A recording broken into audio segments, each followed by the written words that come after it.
tiếng gió mong yên cả chiêm nóc na lê ngờ na cầm hắn liêu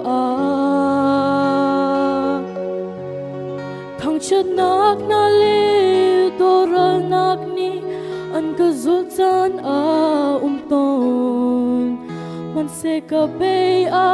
đông lấy lại lâu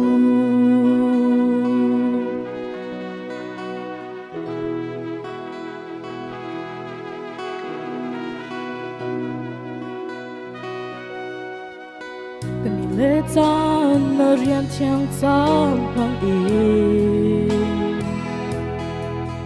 cả chiêm nóc na lê hơi na cầm hắn liêu thằng trên nóc na lê tô ra nóc ni anh cứ rút gian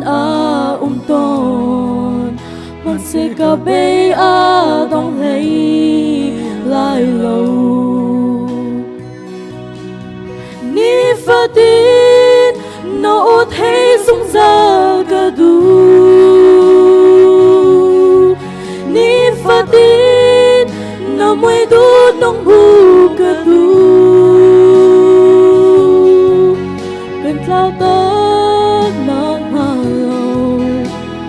cần sông nát hà lâu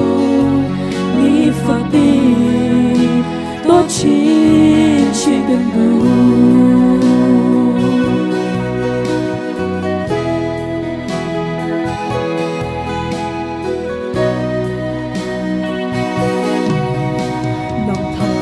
ta cần đi lệ gian mong yên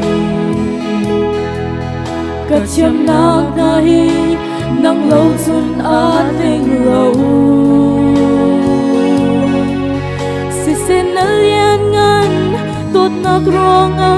thằng thơ đinh cái gì nạc ni cần nên xa đi ở nhau không lâu ni và tin nỗ thấy rung ra cả đủ ni và tin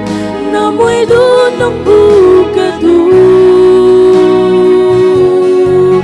cần lao tới nát hà lâu cần sông nát hà lâu ni và tin tốt chỉ cần đủ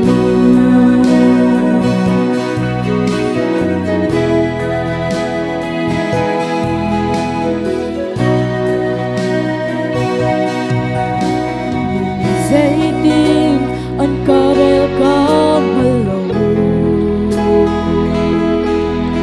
kể mà cái dấu cả tình khâu xin lâu xin mòn sẽ bôi bơ cả xin in tên in năn hú cả dù là cả tu big bôi bơ nang ngô na si và tin nỗ thấy rung ra cả đủ ni và tin nỗ mùi đủ nông bu cả đủ cần lao tới nắng hà lâu cần sông nắng hà lâu